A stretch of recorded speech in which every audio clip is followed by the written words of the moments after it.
जगद्धात्रीं वासवी कन्यका परमेश्वरी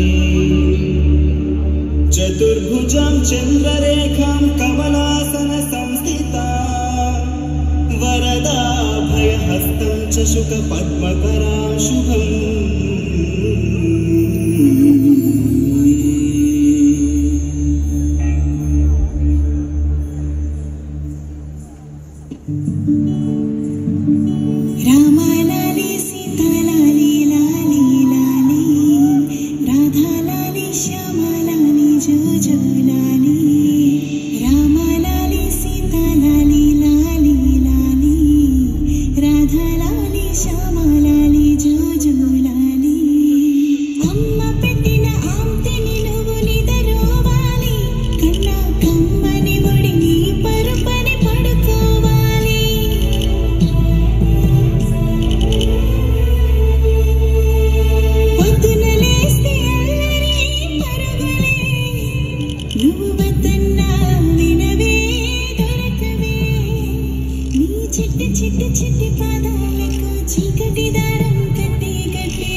పాడుతూ బదులేమీ ఆశించకుండానే చెట్లు పళ్ళిస్తాయి అని, సెలయేరు నీళ్ళిస్తుందని చెప్పావు కదా, మరి అలా చేస్తే వాటికేమొస్తుంది? మంచి ప్రశ్న అడిగావు తల్లి. మనం చేసే ప్రతి పని మనకేదో సంపాదించి పెట్టక్కర్లేదు. ఆ పని చేయడం ద్వారా మనకొచ్చే సంతృప్తి చాలు. చెట్లు, సెలయేళ్ళు, చందమామ, సూర్యుడు వీళ్ళందరూ కూడా ఆ సంతృప్తి కోసమే పనిచేస్తున్నారు. దానిని నిస్వార్థమైన సేవ అంటారు. మనకున్న దాంట్లో కొంత ప్రపంచంతోనూ మనుషులతోనూ పంచుకుని వాళ్ళ ఆనందంలో మనము భాగస్వాములవ్వడం మంచి లక్షణం. దాన్నే నిస్వార్థంగా పనిచేయడం అంటారు. భలే చెప్పావమ్మా. అవును తల్లి. దీనికి మరో మెట్టు మనకున్నది లేనిది కూడా చూసుకోకుండా మన దగ్గర ఉన్నదంతా ఇచ్చేయడం. మనకి ఏమవుతుందో కూడా వెనక ముందు ఆలోచించకుండా ప్రపంచం కోసం, పరుల కోసం దానం చేయడం. దాన్నే త్యాగం అంటారు. అవునా అమ్మా? అవును తల్లి. అటువంటి త్యాగ నిరతి కలిగిన వాళ్ళలో కొంతమంది వాళ్ళ ప్రాణాలు సైతం లెక్క చేయకుండా పక్కవారికి సాయపడ్డారు. ప్రపంచం యొక్క మంచిని కోరారు. ఎంత గొప్ప విషయం కదమ్మా. మరైతే అలా ప్రాణాలు సైతం బలిపెట్టిన మనుషులు ఎవరైనా ఉన్నారా? అట్లాంటి కథ నీకు ఏమైనా తెలుసా అమ్మా?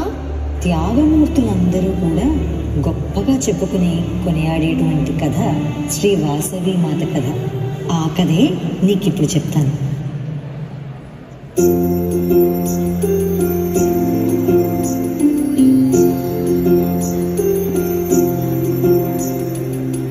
అనగనగాది పెనుగొండ రాజ్యము, ఆ రాజ్యము నేలెను కుసుమ శ్రేష్ఠి సమంతరాజు.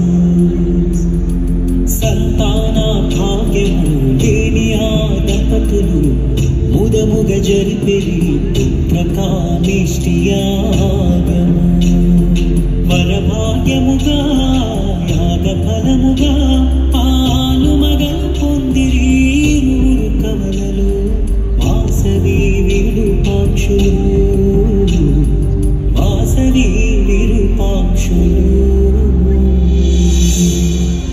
అలనాడు సాక్షాత్తు ఆదిపరాశక్తి సమాధుడికి ఇచ్చినటువంటి వరం నిజమయ్యే సమయం ఆసన్నమైంది. వైశాఖ శుద్ధ దశమి శుక్రవారం పునర్వసు నక్షత్రాన కుసుమాంబ కుసుమ శ్రేష్ఠి పుణ్య గర్భాణ సాక్షాత్తు నందీశ్వరుడు తన తోబుట్టు విరూపాక్షుడుగా, ఆదిశక్తి పార్వతి చిన్నారి వాసవి మానవాంశగా ఈ భూమి మీద అవతరించింది.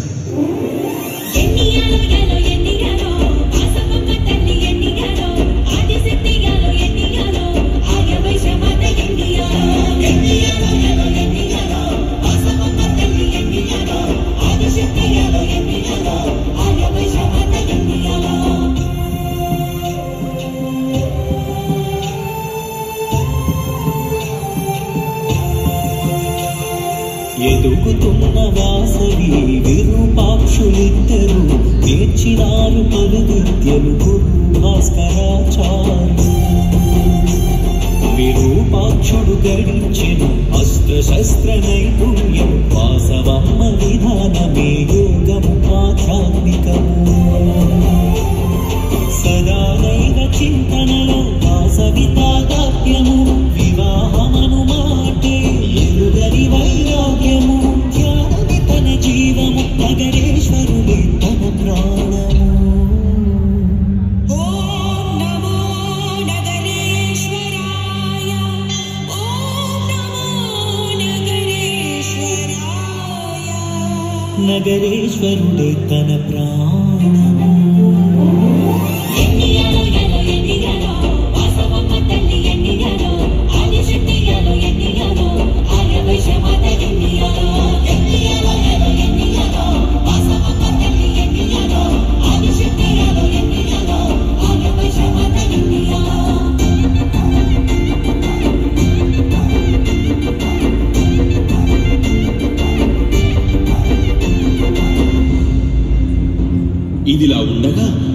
రాజ్యమునేలుడి చక్రవర్తి విష్ణువర్ధన సార్వభౌముడు పెనుగొండకు అరుదించిన సందర్భంలో కుసుమ శ్రేష్ఠి ఇచ్చిన ఆతిథ్యంలో యుక్త వయసులో ఉన్న వాసవుని చూడడం తటస్థించి ఆమె సౌందర్యానికి ముగ్ధుడై ఆమెను పెళ్లియాడు ఆసక్తి కుసుమ శ్రేష్ఠికి తెలియపరిచాడు విష్ణువర్ధన మహారాజు. మనమార్గవశుడు మహారాజా క్షత్రియుడు ఇరువురికి వివాహము కాదు కదా ధర్మబద్ధము. కుసుమ శ్రేష్ఠి సందిగ్ధము కడకు కఠిన నిర్ణయము కన్యకనిచ్చుట తగదని కబురు పంపిన తక్షణము. పెరిగిన రాజాగ్రహము ప్రకటించెను యుద్ధము.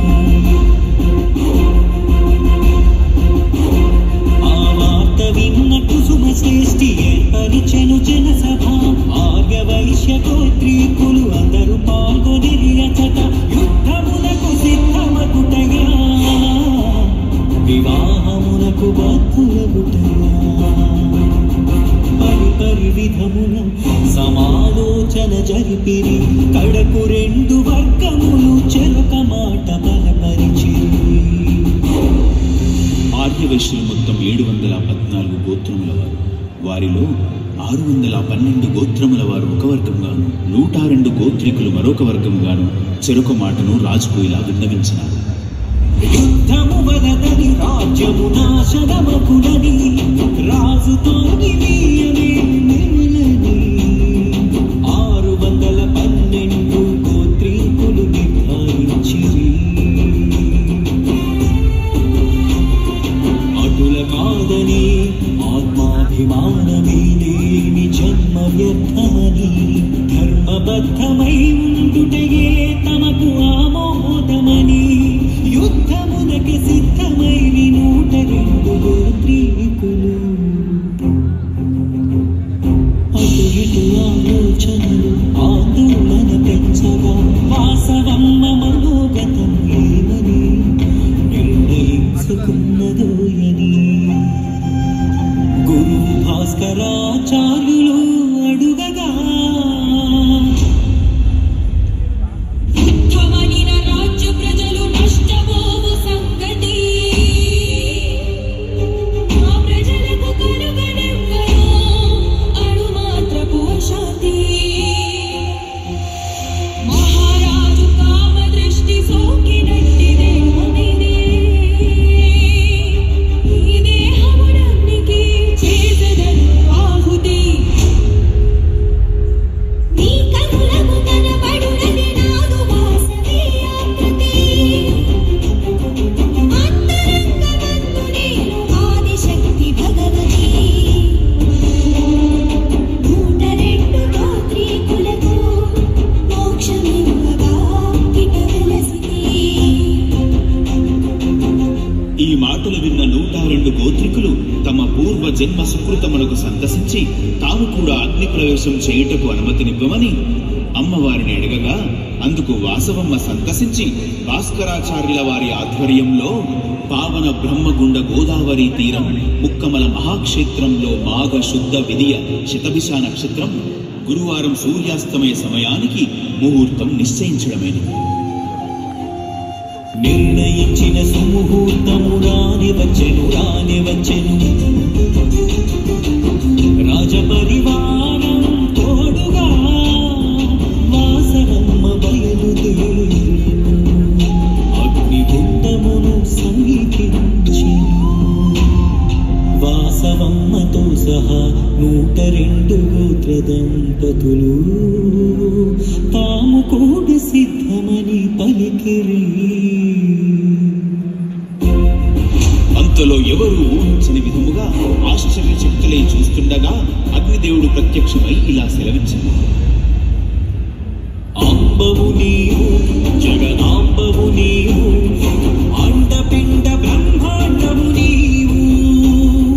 నీ ముంగిట నేనెంత నా బలమెంత నిన్ను దహించగలవాడనా.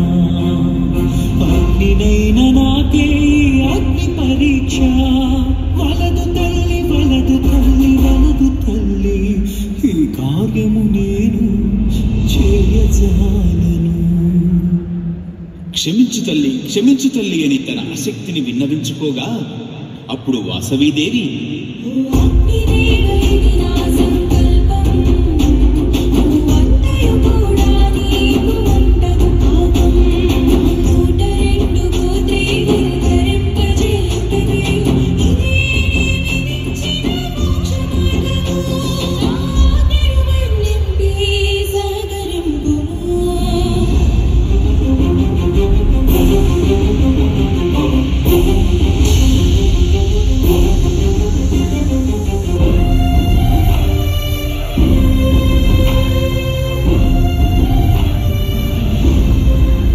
వాసవమ్మ అగ్ని ప్రవేశం చేయగానే చిదగ్నికుండ సంభూతగా చతుర్భుజాలతో శ్రీ శ్రీ వాసవి కన్యకా పరమేశ్వరిగా అగ్నిగుండం నుండి ఆదిశక్తి స్వరూపము ఉద్భవించినది.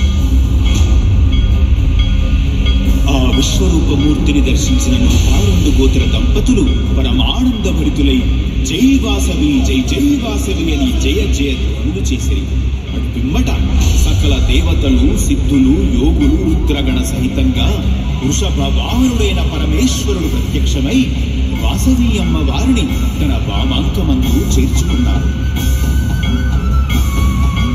అనంతరం 102 గోత్ర దంపతులు వాసవి అమ్మ వారికి మరియు పరమేశ్వరునికి నమస్కారం చేసి ఆనందభరితంగా అగ్ని ప్రవేశం చేసి దివ్య శరీరాలు పొందారు. పరమేశ్వరుడు వాసవమ్మను 102 గోత్ర దంపతులను కైలాసానికి తోడుకొనిపోయాడు.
మీరు కూర్చోవద్దండి, మళ్ళీ ఒక్కసారి లేచి చిన్నారు